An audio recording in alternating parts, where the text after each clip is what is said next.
afternoon all. I'm Phil Archer, Director of Public Programs. Welcome to what is a very happy occasion at Reynolda House, a homecoming of sorts for Dr. Joyce Schiller. Joyce is curator of the Rockwell Center for the Study of American Visual Culture at the Rockwell Museum in Stockbridge, Massachusetts. Joyce was, before that, the first curator of American art at Reynolda House from 1997 to 2001. And in a brief survey of her subsequent career, you may detect a pattern. Let's see if you can detect it. She moved from Reynolda to Delaware, where she was curator at the Delaware Art Museum, where she researched and exhibited and published on the work of Howard Pyle, N.C. Wyeth, and John Sloan. Reynolda House paid attention and snapped up her traveling exhibition, John Sloan's New York, which you may remember from 2008 as a huge hit. And Joyce was invited to give the opening talk for that exhibition. She then moved to Massachusetts to work in the Rockwell Museum. And it took us some years, but eventually we found the stellar exhibition next door, full of marvels, including 2 tour de force by Norman Rockwell and N.C. Wyeth. And here she is tonight to give the first talk for this exhibition. So whether it's a conspiracy or just an indication of her good scholarship, we're delighted that she's here to share her knowledge and her appreciation for these artists. Thanks also to the North Carolina Humanities Council for sponsoring today's program. Thank you for those sponsors who made American Moderns possible, including First Tennessee Bank, Wake Forest University, Claire and Hopalong Christopher, Judy and Bill Watson, Keith and Ruth Kukin, Linda and Ed Kelly. Thank you all very much.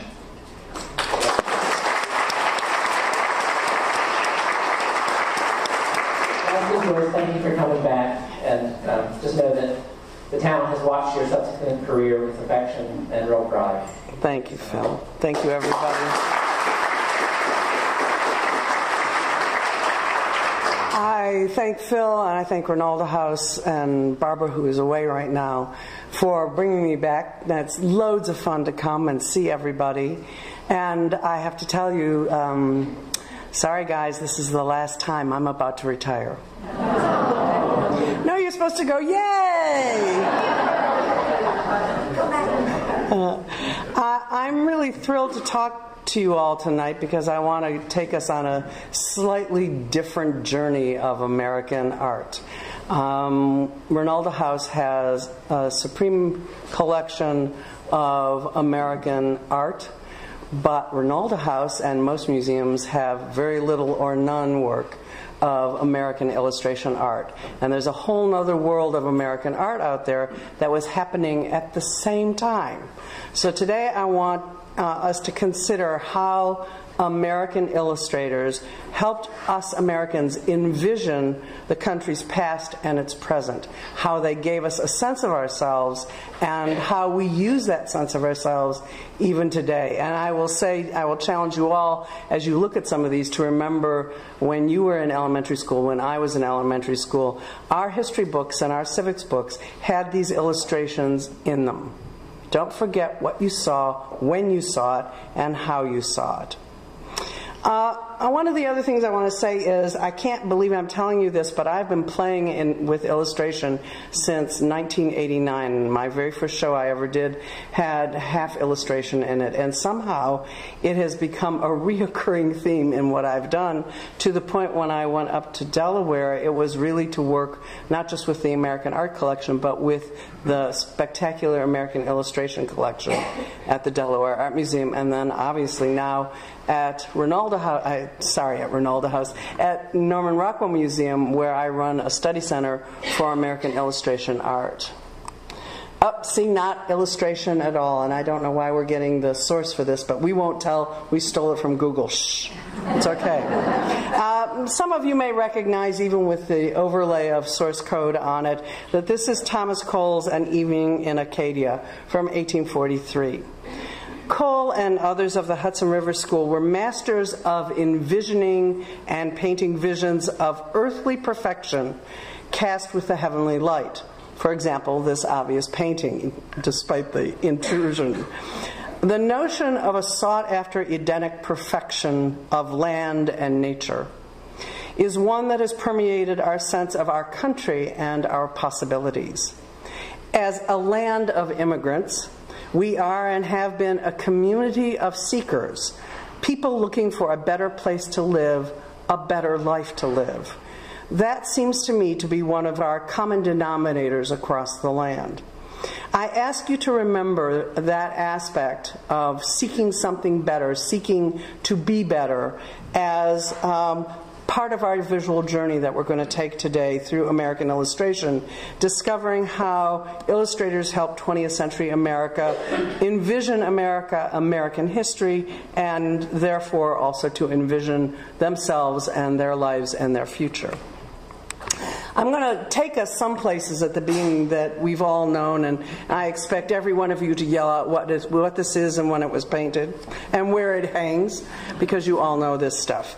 This is Emanuel Lewitz's Westward, the Course of Empire Makes Its Way, painted in 1861 and in the collection of the Smithsonian Museum of American Art.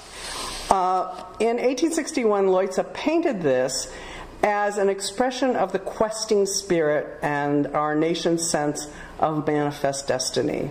And basically, it's about who we are with regards to the land that we inhabit, and that we are all seeking to find our place. Subsequently, lithographs and chromolithographs were relaying the course of land expansion and manifest destiny, and these pictures on the lower left, what you see is a print version of Westward, the Course of Empire, produced by W.J. Morgan and Company, and on the right is Fanny Palmer's Across the Continent, Westward, the Course of Empire Takes Its Way, from 1868 for Currier and Ives. The top is a hand-colored lithograph, and the lower left is a chromolithograph. These images were popularly printed and heavily collected by everybody. If you were going to have something hanging on your walls, it was likely to be some kind of print of some work of art or some Currier and Ives image for a calendar or for just sale as a print itself. Palmer created this hand-colored lithograph during the construction of the nation's first continental railroad, which established a rail route from the Atlantic to the Pacific, which was finished in '69. So this image of the train roaring across the landscape predates when the Transcontinental Railroad actually existed. So these are one form of the kind of print media, illustration media, that were popularly collected in America. There was another. I don't know if you can see this easily. On the top left is the image of The Legend of Sleepy Hollow by Washington Irving, printed in its book in 1848. And on the lower right is the print version that was produced by the American Art Union in 1850 and distributed to its members. We should never underestimate the importance of the American Art Union to the dissemination of interest in art and to the dissemination of art itself. Unfortunately, because it was a lottery, the government killed it in 1850-51, so that we have a very short period of time. But for a short 3-year period, the American Art Union brought art to the masses. I want to jump ahead a few years up into the centennial, because with the centennial is the change of American culture. I'm showing you on the top left a picture from Frank Leslie's illustrated newspaper from 1866 called The New England Kitchen in the Old Log Cabin from the Philadelphia Centennial. So it's wood engraving recreation of what somebody saw in the space. And on the right-hand side from Harper's Weekly is an article from July of 1876 called The Centennial Exhibition, Old Time New England Farmhouse. And the right image, just for an aside here, is the illustration work of Frederick Stewart Church, who was a painter born in Michigan and known for painting anthropomorphic animals, but he was also a premier illustrator in his day. And I want to go backwards 2 steps just to give you a push. So be patient with me. In this exhibition from Brooklyn next door, the artists who also produced illustration in addition to painting are Rockwell Kent, I'm not going to include the illustrators per se, Rockwell Kent, Georgia O'Keeffe, Arthur Dove, Reginald Marsh, George Bellows, and Stanton McDonald Wright. In Reynolda's collection, and American artists that also produced Illustrator include Elihu Vedder, Edward Hopper, Charles Birchfield, Thomas Hart Benton, Andy Warhol, John Sloan, Everett Shinn, George Lukes, William Glackens, Grant Wood, Winslow Homer, and Frederick Remington. I say to you that why this is important is that illustrators earned a regular income. You made an illustration, you sold it, you got paid. You didn't have to find a buyer. The buyer was inherent. Also, early on, and certainly these are two good examples, you made the drawing of what was going to be reproduced, but a professional wood engraver turned your drawing into a block print, a wood block print, that made the prints that were published in Frank Leslie's newspaper and Harper's Weekly, and gazillion others of papers. So, what we're talking about here with Frederick Church and others is a rather universal phenomenon that so many American artists made illustration, it's mind-boggling. But we don't talk about them as illustrators. Almost never. And in fact, the piece, there are a number of Georgia O'Keeffe's next door, but the piece with Fly, that was part of a Dole commission for advertising illustrations. Okay, so along with the centennial came this notion that the illustrations that were found in these magazines could inform, could change our notion about what was happening, could disseminate information throughout the country. Along in hand with that is that, let's go back a second, the colonial kitchen engendered a whole series of changes. Charles Fallon McKinn, the architect, did a whole series of studies on colonial architecture, took photographs of buildings that now no longer exist, and drew studies and used those studies in his architectural practice. People like Sarah Orne Jewett saw the image of the colonial kitchen, and while she lived in New England and lived in an old colonial house, when she wrote about her house in stories, she included descriptions of the kitchen. So this little kitchen article and picture had huge repercussions throughout America and throughout American culture. Now we're going to jump. Among the repercussions that happened at the same time, and this is a technological advance, is that the printing industry exploded. Paper was produced on rolls, printing machines were refined and produced and changed, and publishing took off. What started out in the mid-century was a couple of half a dozen magazines turned into hundreds and then thousands of magazines. American publishers were early on very linked to English publishers. Most American publishers were exactly English publishing houses under American names. And with the explosion of a reading public and the explosion of producing books, copyright laws changed at the beginning of the 1890s, allowing more American publishing houses to be created, now which many of them are gone, but they had a huge impact on 19th and 20th century art and life. And all of this publication, all of this stuff to read meant that whatever was out there was being distributed everywhere. Literally everywhere. So along comes a young Howard Pyle. Howard Pyle was born and raised by Quakers in Wilmington, Delaware. He was trained by an academic painter in Philadelphia, and in the 1870s he went up to New York to try his hand at illustrating. And he thought if he could sell enough things, he could convince his parents he could have a career. And early on, he was not very good, and one of his publishers suggested he go hang out in the printing room and see the work that the wood engravers were doing so that he would learn how to make a good illustration. He began selling illustrations, and early on, his earliest illustrations, as this is from 1878, and it is an illustration for Harper's New Monthly magazine, and it's an article called "The Battle of Monmouth Courthouse," and this is a picture of Carnival in Philadelphia from 1778. So it's 100 years look back at what he imagined Carnival would look like in colonial America.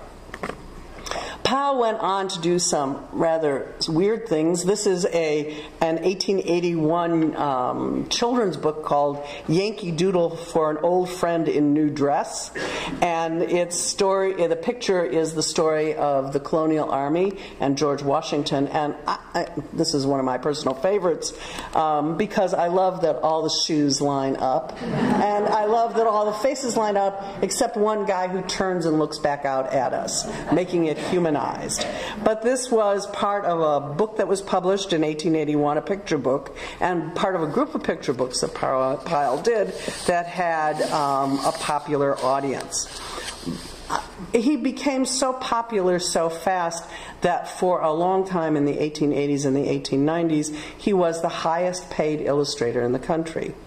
In the fall of 1894, he decided at the age of 41 that he was going to turn around and create classes and teach other people how to be illustrators. And he's the very first teacher of illustration art ever, anyone, anywhere. And he set up his classes first with Drexel Institute in Philadelphia. And there's it printed so you can see how different it is. We'll let that sit.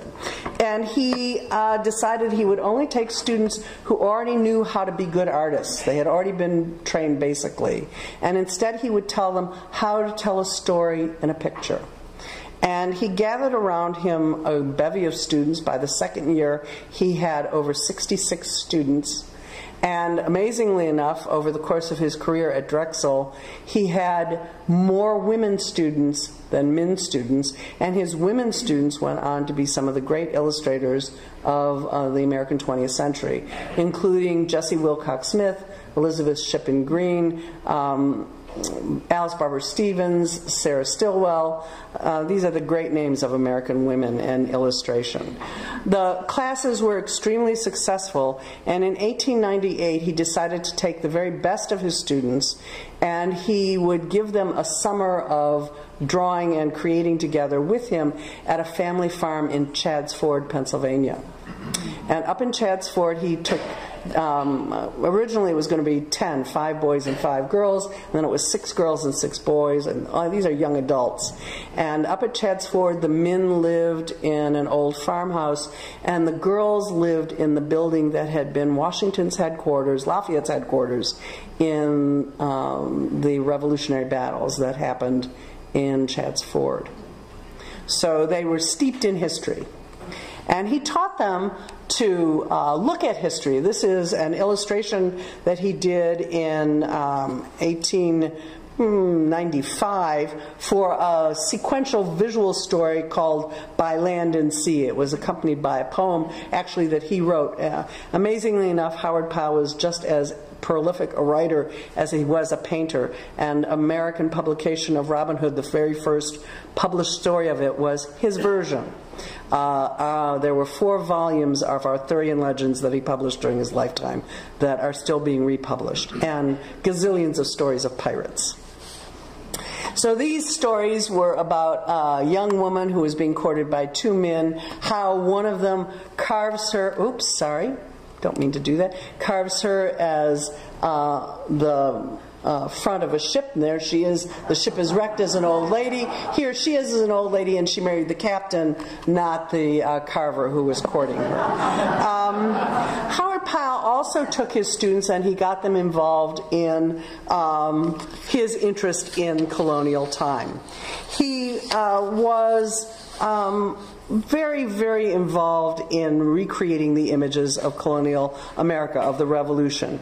And he said, I can't read it behind me, guys, that he felt that the colonial life was where he belonged, that it came upon him like a homesickness. And he collected articles, he collected costumes, he collected rifles and every part of colonial life.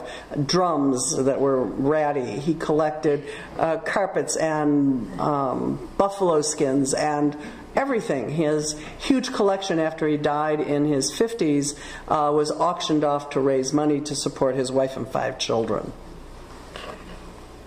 But one of the things he would do is he would take his students. This is a painting that was done for the Scribner's publication of History of the American Revolution, written by Henry Cabot Lodge, no less. And this is the Battle of Lexington Common. And he took his students up, dressed them in costume, and he would quick sketch them as they posed on the battlefield in Lexington. So this is one of the things. He says, I think this image of Lexington represents the fight as correctly as we of the 19th century can gather our facts. The drawing and the painting represents a good deal of research and very careful study. The engagement, as my picture represents it, occurred just before sunrise of an excessively warm April day.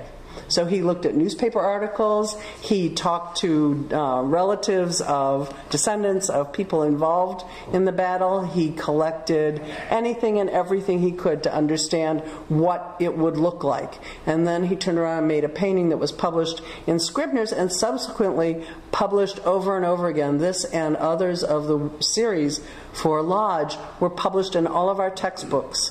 So the Battle of Bunker Hill is one I remember in my history textbook when I was in high school, literally. This is a much later image and a different war.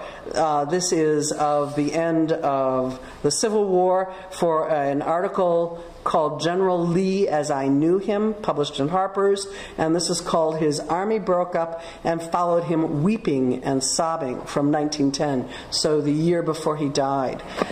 It's interesting, I'd like you to notice that it's very carefully orchestrated so that that break in the clouds, that sunlight, becomes the halo around Lee's head, pointing him out. So Traveler and Lee stand out, and they already stand out, but they stand out more than they would have. Of his community of students, they dressed in the costumes. They posed for him and for each other. Stanley Arthur, an illustrator of the 20th century, is seen here in 2 different costumes. One is a Revolutionary War costume from Pyle's collection, and on the right, outside of Pyle's studio, is Stanley Arthur's in a Civil War Northern Army costume. I think that this kind of gathering of information is important. You know, there weren't photographs quite yet for easily available use. The Archives of American Art and the Smithsonian Museum didn't exist yet. We couldn't all go to Google to find the images. And so we had to go someplace. We had to learn something. And just to show you how important the Revolutionary War colonial life was to Howard Pyle, this is one of my personal favorites. This is a self-portrait of Howard Pyle painting the ruins at Fort Ticonderoga, sitting under his umbrella, and behind him is the spirit of Ethan Allen looking over his shoulder. This was in his personal collection and descended through the family. He had a huge bevy of students, and after he left Drexel in 1900, he determined that he was going to set up his school in Wilmington, Delaware, and there he would teach students intensely how to be illustrators. And he would have a Monday night lecture course, and any one of his old students were welcome to come, and all of his new students were required. And this is a note page written by the illustrators Ethel Pennywell Leach and her good friend Olive Rush, and they made sketches of the images that other students were making of the time. And they would keep these notes, and Delaware owns these notes, and they have great information in them. In the notes, they talk about what Pyle says and how you know what to do and how you get motion in a picture, how you tell a story so it looks readable and believable.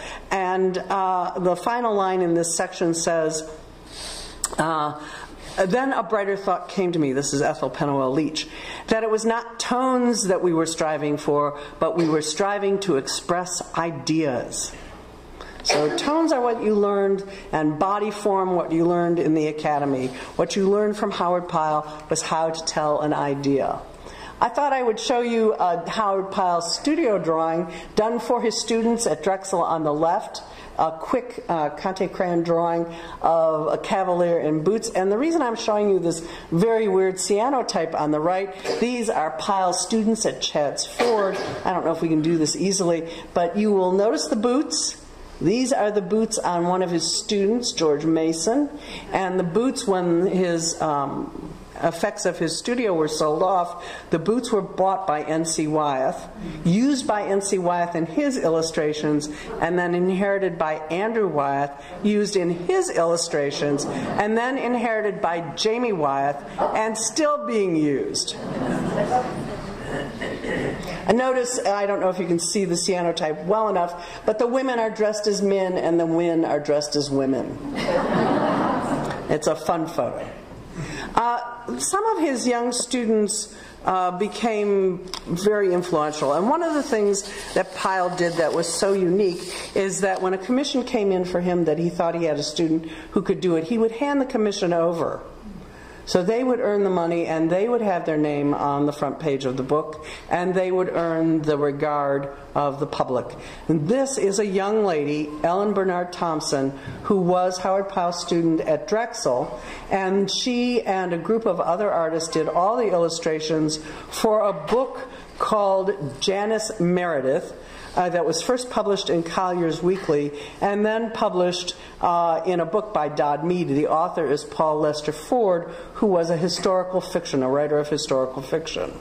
So Ellen Bernard Thompson was one of the young ladies who was invited to her summers at Chadds Ford, and I will tell you, oh my goodness, she met Howard Pyle's younger brother, fell in love. Howard Pyle said, "You can't get married and be one of my students," and so eventually she married Howard Pyle's younger brother and became his sister-in-law.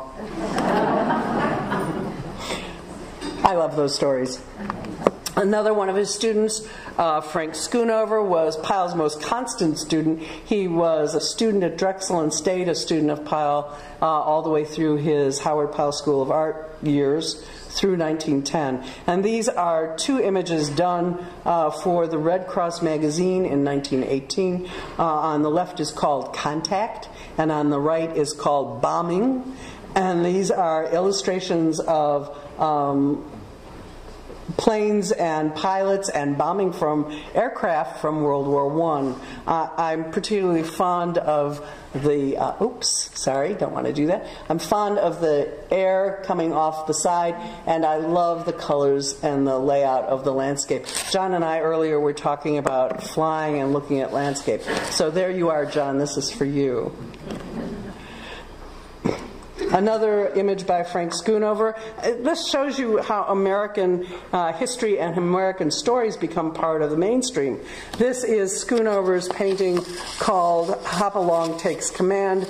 It's an illustration for The Fight of Buckskin by Clarence Mulford in Outing magazine, who published the stories of Hopalong Cassidy. So this is one of those illustrations. Schoonover was a good painter, not a great painter. On a great day like this is, he's wonderful. So they're uneven. But that's true for a lot of the students. There are better days and worse days for everybody. Sometimes some of the interesting things that this may not be. Oh, it is. It looks pretty good in the screen.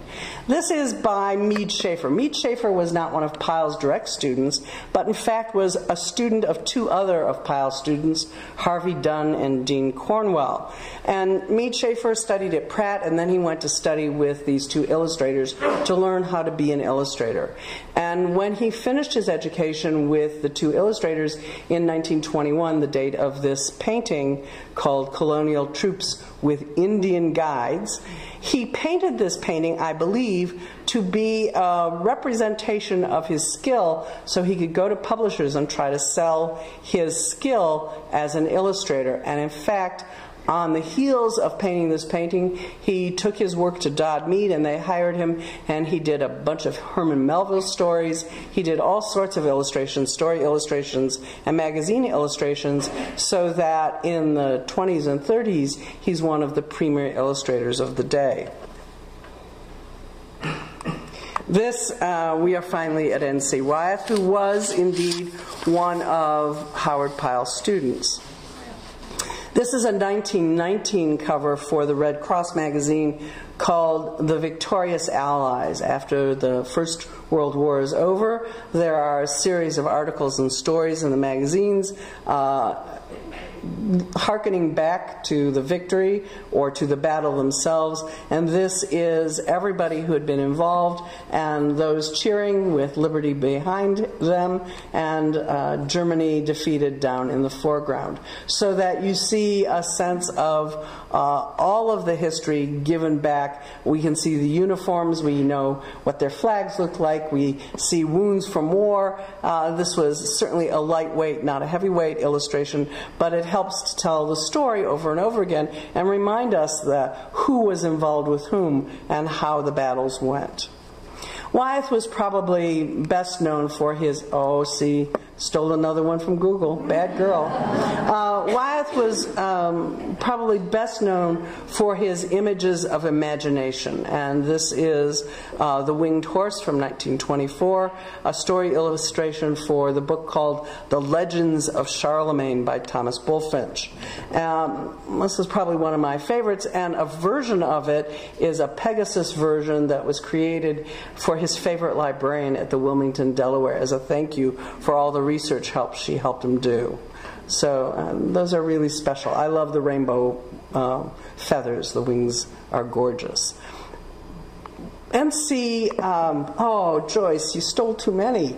N.C. Wyeth was really exceptional about showing images that help us trace our longing to travel, to settle, to looking out over the land, and to getting a sense of the hope that must have been part of the people traversing the country, both the trappers and traders and the settlers later on, trying to make a place for themselves. So on the left is Francis Parkman from The Story of the Oregon Trail, and on the right is a story image from Vandermark's Folly, a novel by Herbert Quick that was serialized in Ladies' Home Journal about a family moving from the east to the west. And probably my single most favorite of all of these, it wasn't done for a story, but was done for a calendar. Calendars in this time frame had one picture and a grouping of stapled months that you ripped off at the bottom, small month notes of dates. So you can see the calendar here, the top of it, and the painting on the left.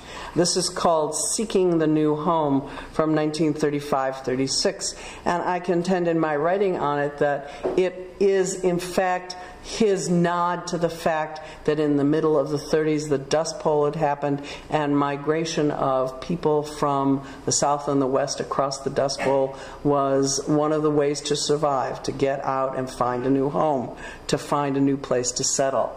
I think that this is one of the more beautiful paintings. I'm obviously in love with the dog and the man looking out at the possibilities while the girls and the wife, get stuck doing the work at the cook at the food, and that the two oxen are still yoked together. So no matter what happens, we're all sticking together here. We're going to get to the other side.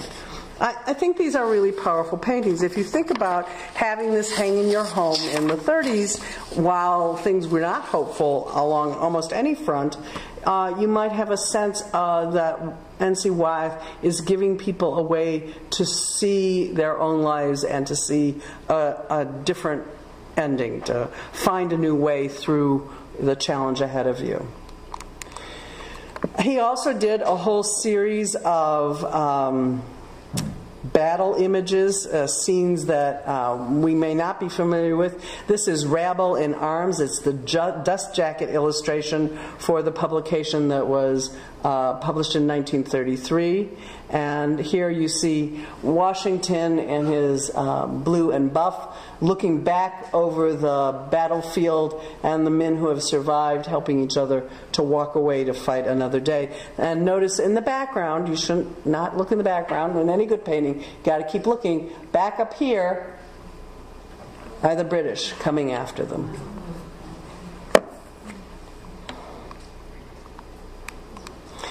NC on the right, oh, I'm so embarrassed. On the right is Daniel Defoe's Robinson Crusoe. This is the cover illustration. The tagline for this is, "I walked about the shore, lifting up my hands and my whole being."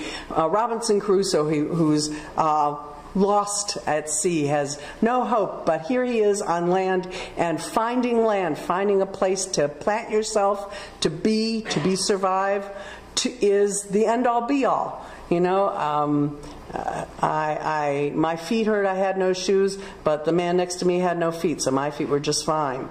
And you look at it and you think about it, these are being published in the 30s when life is at its darkest. And N.C. Wyeth has chosen to do these illustrations because he knows how to tell the story, and he can convey the uplift that is necessary to get through the hard time. On the left, in the same way, is probably his best war bond poster, Uncle Sam by War Bonds from 1942. I have to say that every time I teach this, I have to laugh about it. Here is Uncle Sam, the billowing American flag, as though he was a sibyl or a prophet. He is the symbol of all that's going to be hopeful, with the planes flying overhead and the troops, ground troops walking forward below him. Good things will happen. Uncle Sam is watching over us. Sorry, I don't mean to be flip, but sometimes it gets to me. Even this, and I have to laugh, this is actually a painting I helped a collector of mine buy, and it's called where am I? The Call to Colors, the Farmer's Call to Colors, an illustration, and it's the capture of Fort Ticonderoga. So that's Ethan Allen with the sword and the blast of light showing the signing of the Declaration of Independence in the background and the dreamscape. And it's an advertising illustration for pencils, for Ticonderoga pencils. But isn't this how we tell the story? We're using the name Ticonderoga because it symbolizes something. And so they hire N.C. Wyeth to create a painting that symbolizes fortitude and determination, and there you have it. See, now we're coming. We're almost there. This is Vision of New York, and actually it was commissioned by New York Telephone Company from N.C. Wyeth and was intended to be used as an advertising illustration. N.C. Wyeth did advertising illustrations for Steinway pianos, for pencils, for telephone companies, telegraph companies. Just like any good illustrator, you took a commission when it came in. And here on the branches of the tree, above an elfin-looking St. Nicholas, is a Knickerbocker gentleman climbing up the tree and looking into the future, seeing a vision of New York City in the smoke that comes out of St. Nicholas's pipe. So this idea of the vision, of the hope, of the future is right in line with what N.C. Wyeth does throughout his career. These are the kinds of things he does. But it made me laugh in so many ways. I want to show you a second illustration, not by N.C. Wyeth. This is an illustration for Scientific American, which was common at the end of a calendar year, images of a hoped-for future. So Scientific American has this very weird-looking gentleman on the far left, and before him on the ground is the dirt of industry, but up above him is the pristine white city, the hopeful city, with dirigibles and airplanes flying in the sky. See? We know that didn't happen, but in your vision of the future, you too could have a dirigible. And even better is this Norman Rockwell, done 10 years later for AT&T as an advertising illustration for a lineman putting up a telephone line on a pole. And look at how close it is in the way the bodies are laid, how they climb the pole or the tree, and that they are standing against the white background so that their action, being up in that tree, bravely looking to the future or constructing the future, is what it's all about. So we're going to flip from NC, if you will, to Norman. Norman is a very different kind of illustrator, not educated by Pyle. Pyle died in 1911, and in fact not educated by anyone who was a student of Pyle's. Instead, Norman Rockwell, born in New York City, went to the Art Students League and studied there like anybody else. But he determined very, very young that he was going to be an illustrator. And so at the Art Students League, he studied with Thomas Fogarty, who was the illustration teacher at the Art Students League. And there he learned what everyone else knew, was that they were going there to learn to be as good as or better than, and this is a quote, Howard Pyle, N.C. Wyeth, Edwin Austin Abbey. Not a bad ambition. And you know what? Norman Rockwell made it. Rockwell started out doing cover illustrations for Saturday Evening Post, for Country Gentleman, for Literary Digest, and they looked like anybody else's work. They were situational images of boys and men and their activity, and they weren't very profound yet. And this is 1922, and it's a young boy looking at a Stereopticon with his dog looking over his shoulder. Now, there's a whole bunch of this. I like this one for a lot of reasons, not only because the young boy has a frilly collar with his check shirt, but I am particularly fond of the flower. Oh, I don't know if you can see it even. The flower on his tie, and how this poor dog would like to go out and play, but you know, this little chubby boy is being entertained inside, and he's looking at pictures from the Holy Land, and this is of the Sphinx. The view of life I communicate in my pictures excludes the sordid and ugly. I paint life as I would like it to be.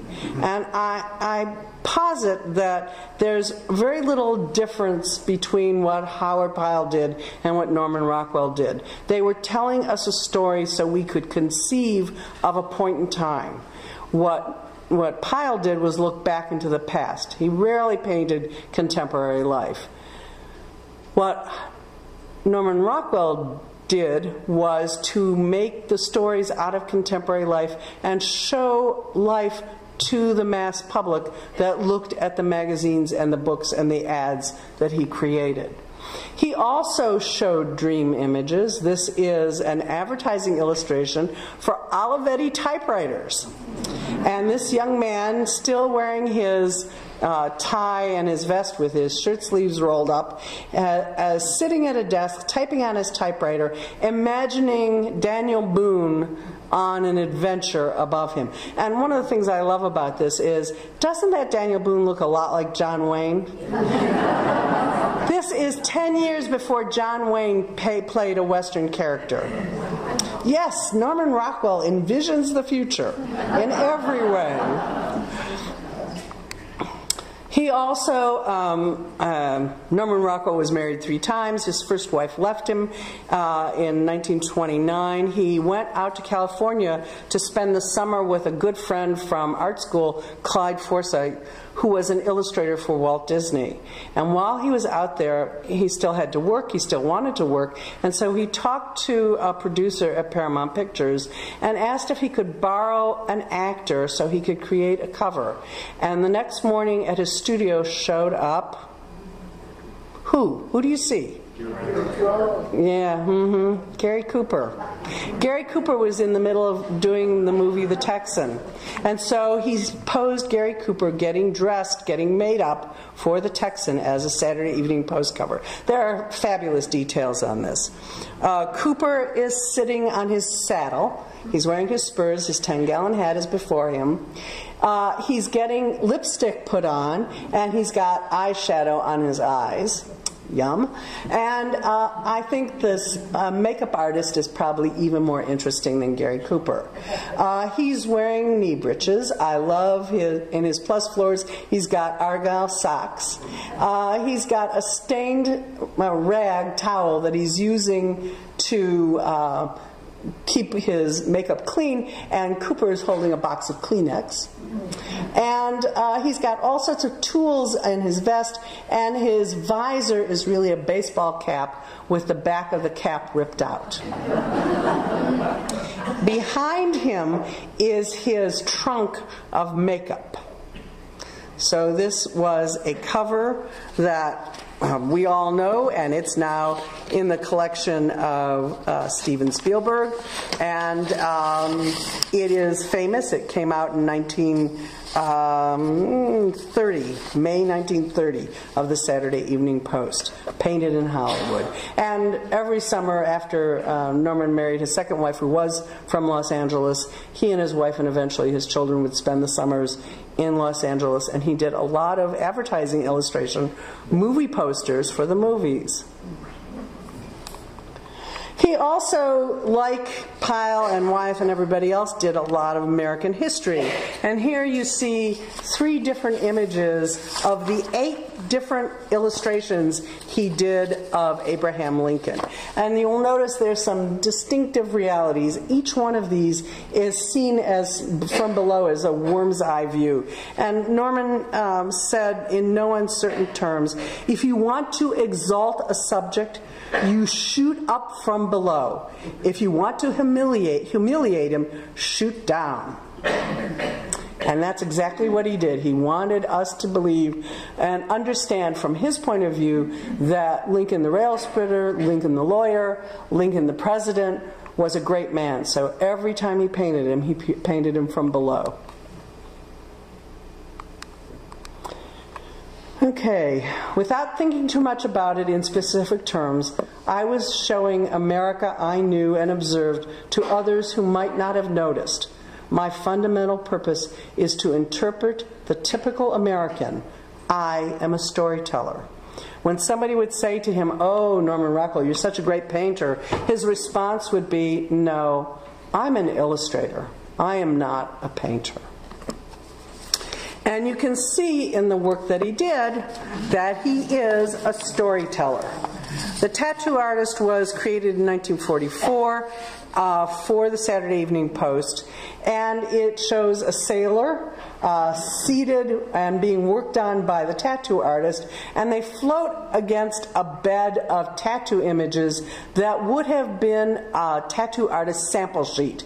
In fact, at this point in 1944, Norman Rockwell was living in Arlington, Virginia, and he took the train down to New York and met a bunch of tattoo artists so he could look at their tattoo sheets and he could make sketches of them so he could recreate them.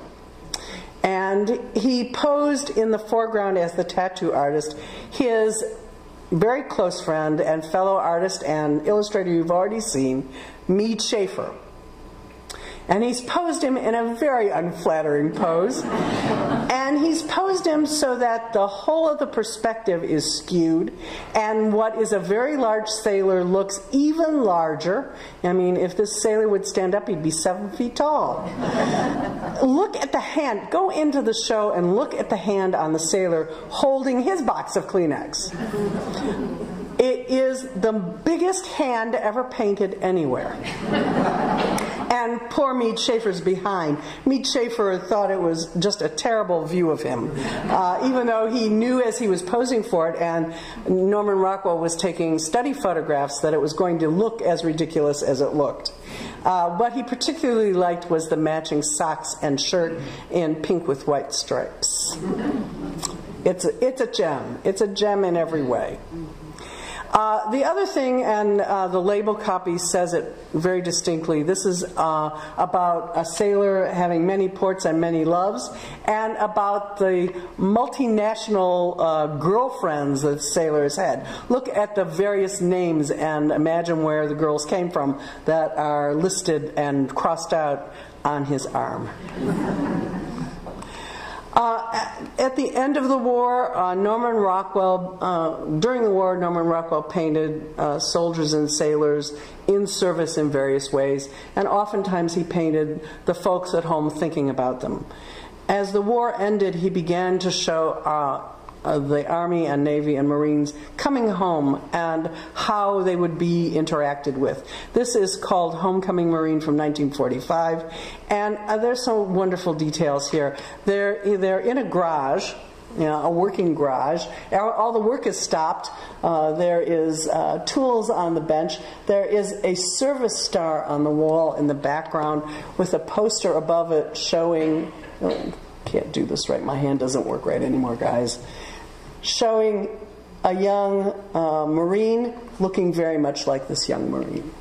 He holds a Japanese flag in his hand. Next to him on the box that he sits is a young boy in a t-shirt and shorts, and another boy wearing what looks like a football sweater or a school sweater watching, and everybody else is an adult. And you can tell by their caps. One's a taxi driver, one's a policeman, one's a worker of some kind of manual labor, and the manual laborer who works in the garage there is behind the Marine. So all this part, every part of it is posed, set to tell a tale. My father always loved Norman Rockwell, and he would say to me, look at the shoes. You can see how old, how worn, how hard life has been, or how easy it's been if you look at the shoes. Yeah, my favorite too, and this is in the collection of the Norman Rockwell Museum. There's so much of this Thanksgiving mother and son peeling potatoes, and actually the best part of the story is when Norman Rockwell set out to do this Saturday Evening Post cover for October 1945. He intended for it to be a totally different cover, but as he worked on that cover, it didn't come around right. The drawings look weird. They look odd. It doesn't fit. It doesn't work. And so he came back to his studio. He was weeks till he had to turn it in, and Thanksgiving was rolling toward him, and he was panicked. So he had a mother and son from the neighborhood in Stockbridge come into, or from Arlington, come into his studio. That's his kitchen table, chairs from his house, the tablecloth off of one of his wife's tables. He piled up the foods, apples, pumpkin, peeled potatoes, cranberries, cabbages all around, corner cupboard behind them. Above them on the wall in some outrageous wallpaper is just the bare hint of a bracket that holds a clock, a wall clock, and the mother looking at the son. The mother is sitting in a Windsor chair, the better chair, the adult chair, and her feet are on the ground, and she's oh so happy to see her child.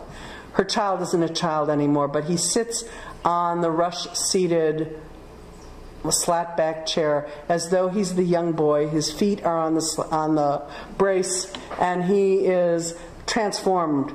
He is still coming home, but he's home. And together they work in the kitchen to create Thanksgiving dinner. It's really one of the more moving, heart-rending pieces that Norman did during the war. There are some images of the setup in the studio, just so you can see his photographic collection of things that he gathered to set up an image. What got used, what didn't get used, how it got modified is a fascinating sub-subject.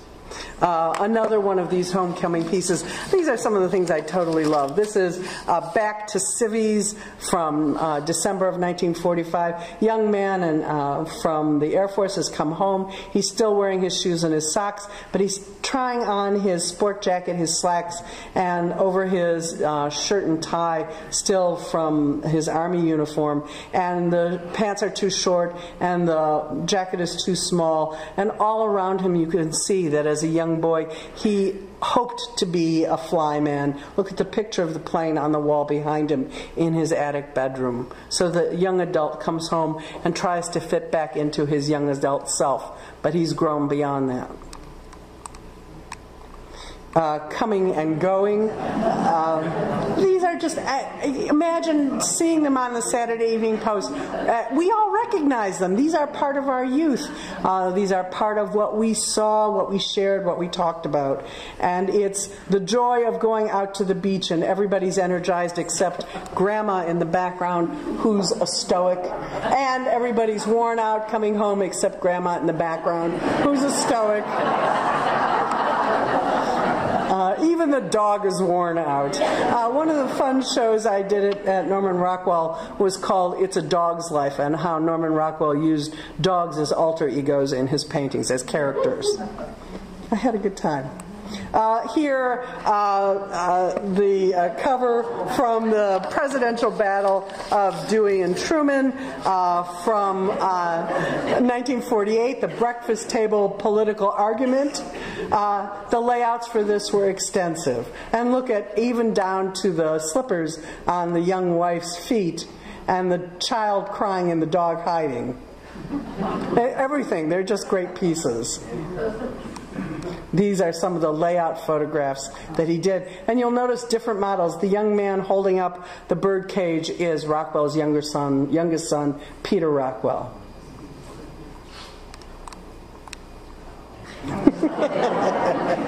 A girl with a black eye. What do I have to say? Don't they tell us who we are? How many of you were raucous young girls who got in trouble? Of course I identify with her. How could I not? And look at the face of the principal. He's going to have to be stern and give her a lecture. She could care less.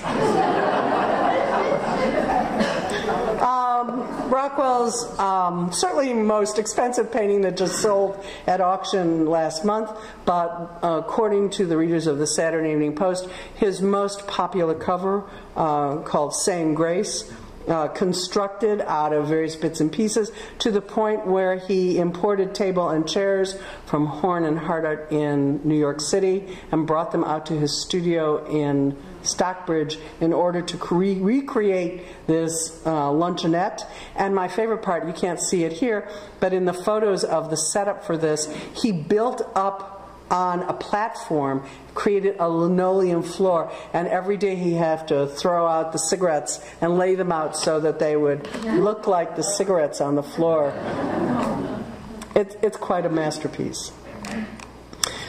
Breaking Home Tie. This is Thomas Hovington's from 1890. That was considered the best painting of the 1893 World's Columbian Exposition in Chicago. And the idea of it, of young men going off to war or to school, is reused by Norman Rockwell in his Breaking Home Ties, where the dog poignantly shows us how heartfelt the loss will be that the father cannot show.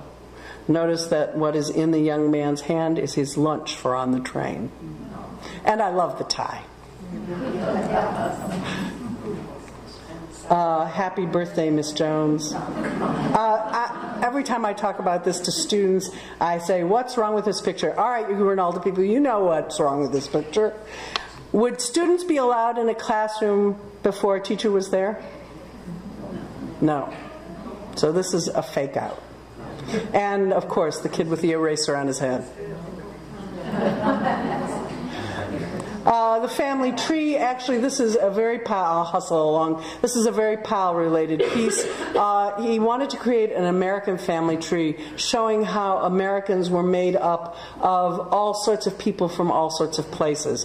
The male and female figures in every juncture of the family tree are the same models, except here where they're reversed. At the base of the family tree is a pirate and a Spanish maiden that he's captured. In the background is a galleon that is lifted from Howard Pyle's Attack on a Galleon. Underneath the family tree is a treasure chest, and on the end of it is the initials HP for Howard Pyle.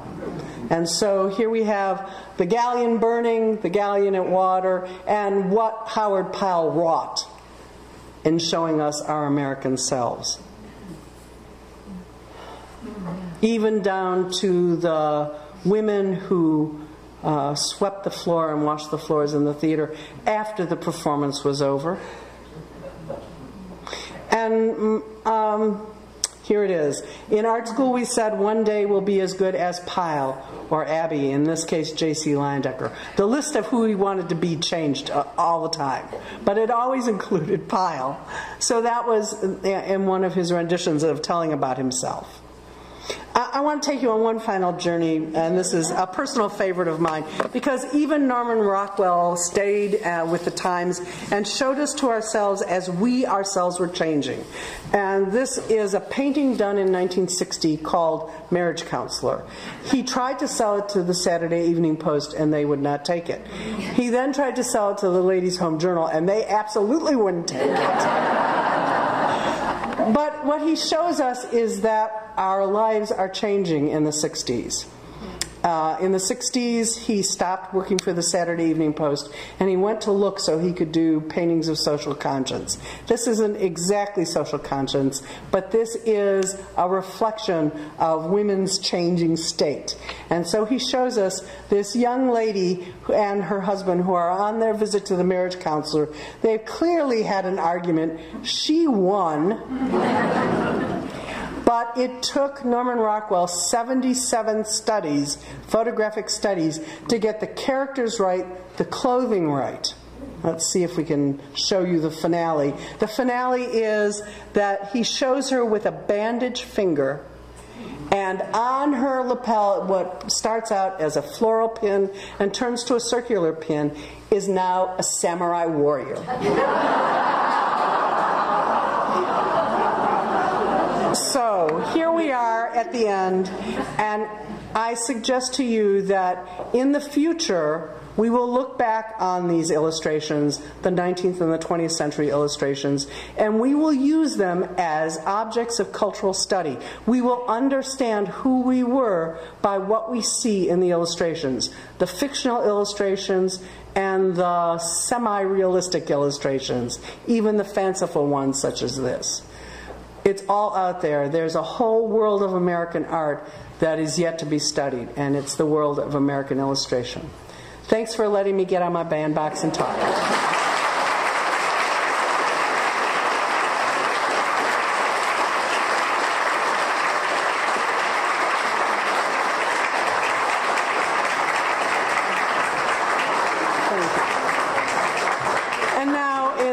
Of reality, who has questions or comments or arguments? Yes. I noticed that on some of Norman Rockwell's paintings, they'll have more than one name.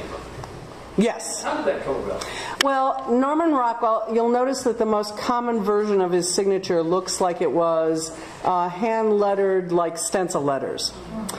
And I'll tell you the secret of the secret is he hated that. He used it. And so one of his assistants cut a stencil and painted it in. When it's hand-signed, and he used a dozen different forms of his signature, those are the pieces he signed himself. So the stencil is oftentimes done by his studio assistants and not by him. Okay, yeah. Anything else? No arguments? I'd like to know the dividing line between an illustrator and an artist. Okay, good question.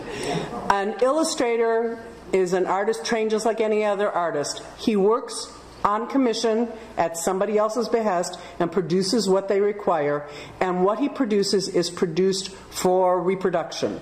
So the original is not the valued piece, it's the reproduction that we all see.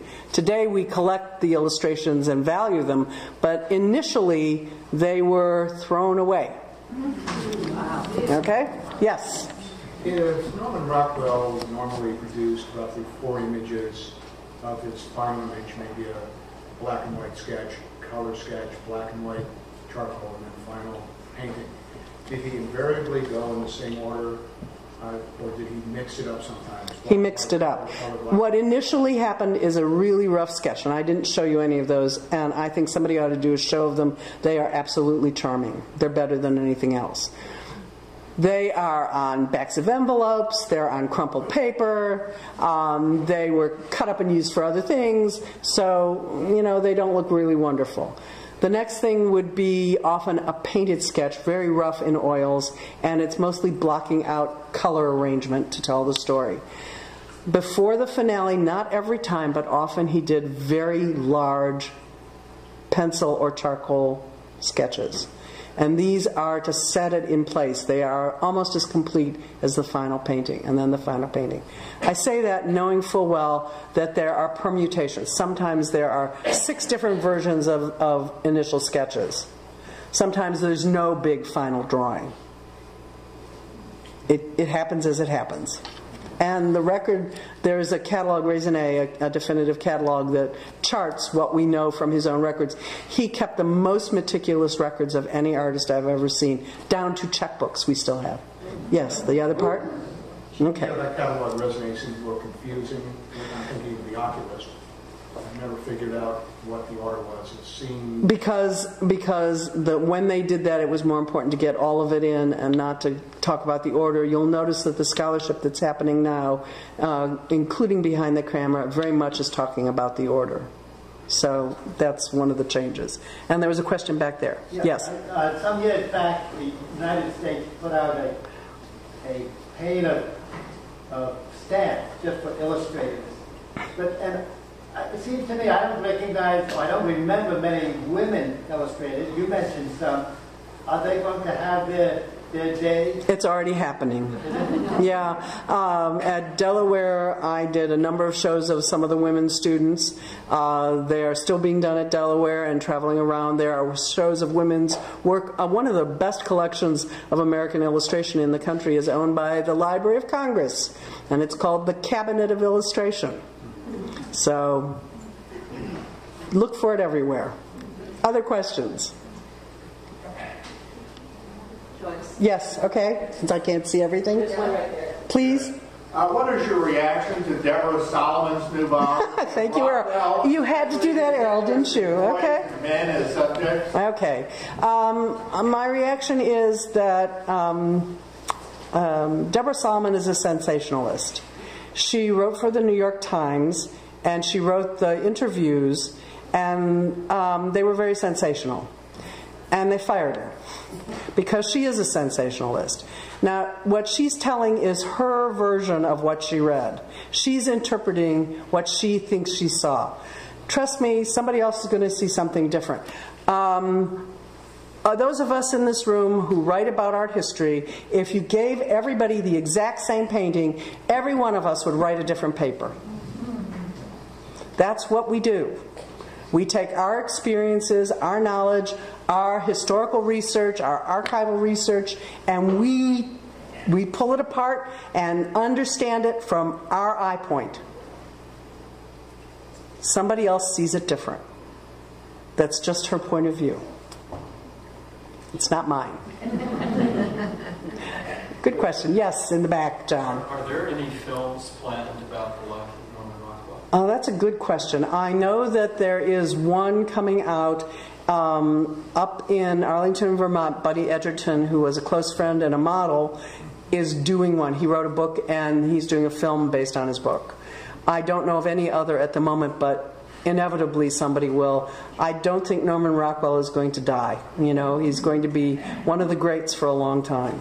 Well, Lucas and Spielberg have been competing with their collections. But they don't collect. They don't collect to make a film about him.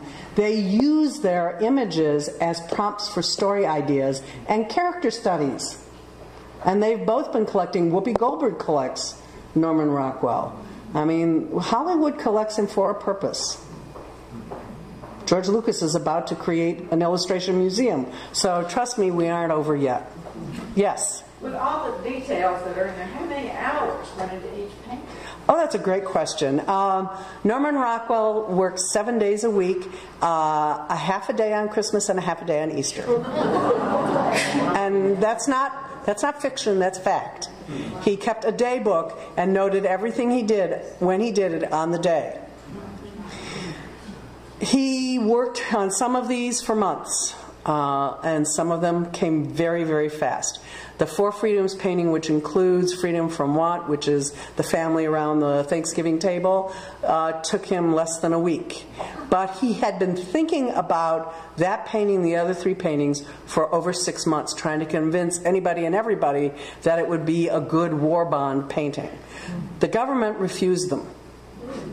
And it was the Saturday Evening Post that gave him permission to spend a chunk of time 4 months painting only those 4 paintings, and then they put them in the magazine on subsequent weeks with the segment about the freedom written about by some great author, and then they traveled them around the country, and those war bond posters raised $133 million for the war. They were the single biggest pull of any war bond campaign. So the government turned them down. That's the fun part. Anyone else? Yes. Where are those? Those 4 are the property of the Norman Rockwell Museum. Freedom from Want, the Thanksgiving image, was in Chicago at the food exhibit, and when it's currently at the Amon Carter in Fort Worth, Texas. Yes? What books would you recommend that you do agree with about Norman? Well, that's a great question. Among the things I think you ought to read is his own version, My Life as an Illustrator. It was published serially in the Saturday Evening Post in 1960 and then published as a book, and it's his view of his life, and it's aided and abetted by his son Thomas. His son wrote and took notes and tape recorded Norman talking about growing up and being an artist. And it's not totally accurate, a lot of it is fanciful, but it is as close to reality, to his voice, as you're going to come. Yes? Did he ever paint on location as far as you know, or did he always recreate his sets? There's a wonderful painting of a young boy running away from home, and there's a police officer there sitting at a yes, sort of like a bar. The Runaway, yes. Runaway. Would he have recreated that set, or would he have done it on location? Well, actually, that soda fountain set of seats is from 3 different luncheonettes in the Berkshires. And he had a stool that he bought in his studio, and he had 2 different local cops as models for the policeman, and the same boy over and over again. And he tried out different versions of it till he got to what he wanted. So the setups were in the actual luncheonettes or soda fountains, and then the recreation was in the studio, and that's where he painted it. He did very rarely paint on location. He and his 3rd wife, Molly, traveled extensively. He loved traveling, and so did she. And she did fabulous photographs of wherever they went, and he painted. He went to Russia and painted school children. He went to India. Actually, one of his best set of commissions was for Pan Am, and he did a series of advertisements for Pan Am. And so on Pan Am's ticket, he got to fly all over the world, and he painted on site wherever he went. And some of those are just really wonderful pieces. Oftentimes he would finish them in his studio as big drawings, so you never know. Some of each. He also went out west to paint all of the portraits of the stagecoach actors, Anne Margaret, Bing Crosby, can't even give you the whole list. 12 actors each had portraits done because they were going to be around the top and sides of the poster. And then he went out and painted a stagecoach on site on the set in Colorado, and then because he had been so long with the troupe of actors and the producers and the directors, he played a character in the 1966 Stagecoach movie. He played a silent gambler. Okay, up in the balcony. Yes, please. Yeah, I have a question about the Saturday Evening Post. Do they give him topics? Well, that's a great question. Oftentimes other illustrators were given a guide. Norman very early on proved his worth when he was very young, working for an early Saturday Evening Post and Country Gentleman that were both run by Curtis Publishing. And within months, he was literally allowed to come up with his own themes. Those artists who were considered really talented. Remember the young woman, Ellen Bernard Thompson, I showed you? Her husband died when she was young. She has 4 small children, and in the 20s and 30s she did Saturday Evening Post covers. She would show them a sketch and they would pick what they wanted, and at the end she didn't show them sketches, she just painted covers for them. So it went both ways. Now, the final is, technically, everything created for a publisher is owned by the publisher. Copyright and object. Norman Rockwell had a different contract. His contract stated that most of the paintings came back to his possession, and he often gave them away as gifts. Some of them he sold. At the end of his life, when he was gathering things together that became the museum, because he and his wife were involved in the creation of the museum, he bought back as much as he could so that the museum would have a substantial collection of study sketches, final sketches, and paintings. And there's almost 2,000 Norman Rockwells in the collection. Okay, no Howard Pyle questions? No questions about why illustrators were so reviled by painters? All right, we'll let you go. Have a great evening, everybody. Thank you.